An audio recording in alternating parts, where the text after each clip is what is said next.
Apa-apaan? Gerindra cuma tegur Fadlizon doang soal cuitan sindir presiden. Ditulis oleh Syardi.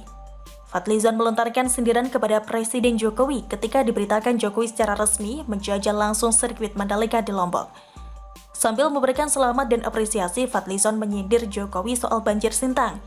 Luar biasa Pak, selamat peresmian sirkuit Mandalika. Tinggal kapan ke Sintang? Sudah 3 minggu banjir belum surut, tulis Fadli di akun Twitter pribadinya. Ini adalah sindiran dari orang-orang tidak tahu malu yang kerjanya selalu mencari celah untuk nyinyir. Di mata Fadlizon mudah sekali mencari celah keburukan sekecil apapun dari Jokowi. Tapi di mata dia pula sulit sekali mencari keburukan yang sama dari Prabowo. Alasannya bahwa selama ini Prabowo bagus kinerjanya adalah alasan dari seorang pengecut dan penakut. Publik bisa memaklumi kalau misalnya Fadlizon mengaku tidak berani kritik Prabowo karena ada jurus HP terbang.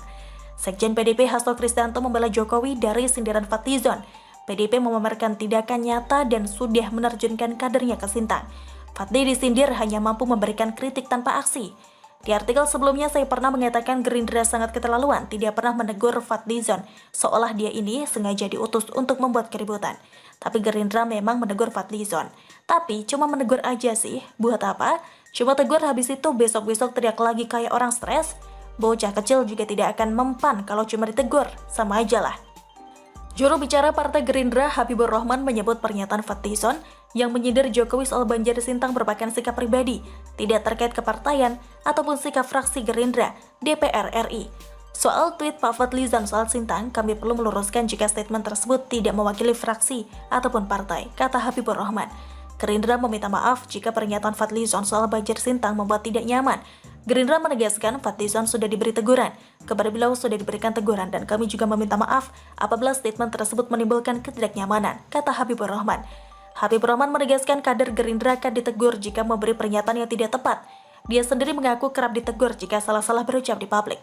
Sebagai kader Gerindra, adalah hal yang biasa bagi kami jika ditegur, apalagi ada statement yang kurang tepat. Saya sendiri sebagai jubir partai sering kena teguran, begitu juga rekan-rekan anggota DPR lainnya, kata Habibur Rahman.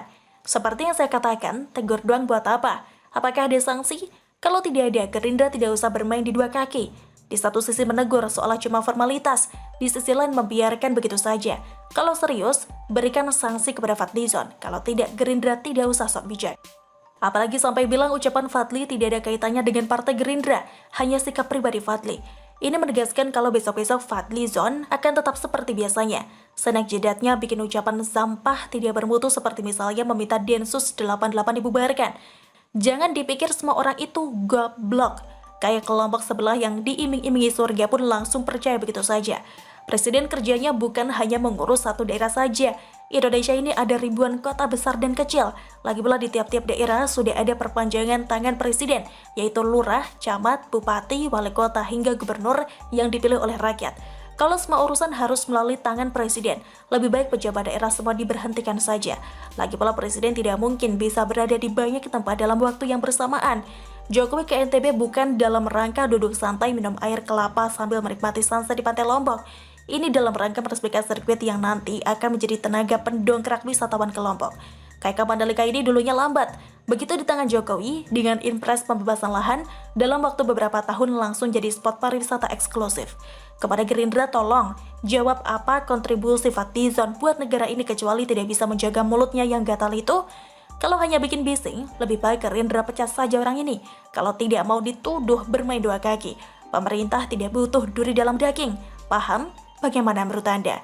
Silahkan tulis pendapat Anda di kolom komentar. Jangan lupa untuk like, subscribe, dan share. Terima kasih sudah menyaksikan channel Siwak TV.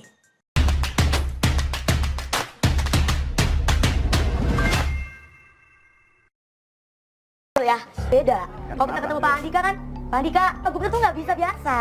Pak Anies, Formula E apa kabar?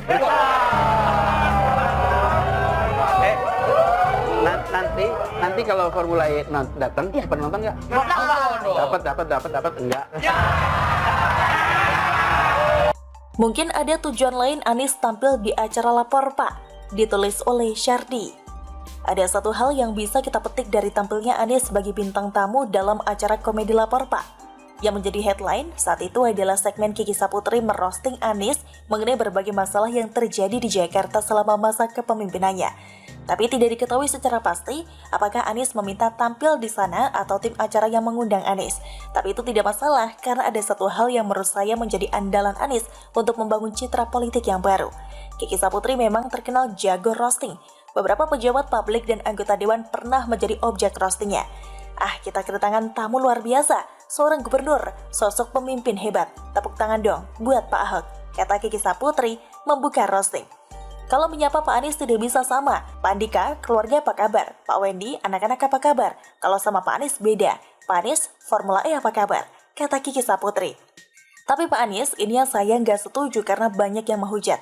Di mata masyarakat Pak Anies selalu salah, terutama soal banjir. Padahal kita tahu banjir sudah ada sebelum Pak Anies menjabat sebagai gubernur. Banjir, Pak Anies salah. Banjir, Pak Anies salah. Sampai Pak Anies kesal dan beliau buat statement, banjir bisa surut 1 hari dan hujan bisa dikendalikan. Sekarang saya tahu Pak Anies bukan gubernur, tapi avatar pengendali air, lanjutnya. Lalu Kiki Saputri membahas tentang pembangunan stadion termegah di Jakarta JIS.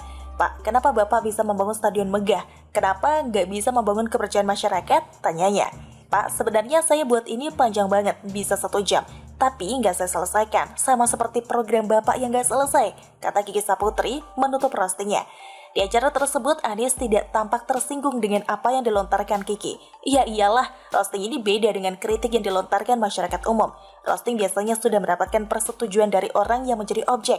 Dalam hal ini, Anies pasti sudah setuju dengan topik roasting. Makanya, Anies tidak mempermasalahkan. Acaranya keren dari awal sampai akhir. Seru melihat para pemain serius bersiap sebelum acara. Lalu, jago dan luas berimprovisasi saat syuting berjalan. Termasuk dari Kiki yang reputasi roastingnya sudah terkenal. Untung saya datang pakai baju pemadam, jadi tahan panas. Lanjutkan berkarya, kata Anies di Instagram. Seperti yang saya katakan tadi, tidak diketahui apakah Anies yang menawarkan diri jadi bintang tamu acara atau tim yang mengundang Anies. Tapi ini sepertinya menjadi alat Anies untuk memperbaiki citra dirinya. Pertama, Anies pontang-panting karena masalah Formula E, apalagi saat ini sedang diusut KPK pula. Sedikit banyak panggung politiknya rusak, makanya dia merasa butuh alternatif lain. Diundang atau menawarkan diri tampil di acara Lapor Pak, Anies mungkin menilai ada peluang. Kalau dilihat tema roasting dan reaksinya, besar kemungkinan ada narasi yang ingin disampaikan, yaitu Anies tidak anti kritik. Karena kita tahu, sebagian masyarakat merasa kebebasan berpendapat agak ketat jika menyinggol pemerintah. Kita tidak perlu munafik dan naif mengatakan itu tidak terjadi. Memang banyak yang merasa seperti itu. Anies mungkin mengambil sudut narasi ini sebagai sosok yang siap dikritik tanpa reaktif, berbeda dengan sikap pemerintah yang diyakini sebagian orang. Anies ini lihai memposisikan sosok yang berbeda dengan pihak lain. Anies dan Ahok adalah contohnya. Anies selalu tampil beda dengan Ahok, dengan ucapan, sikap dan kebijakan yang kadang tidak masuk akal.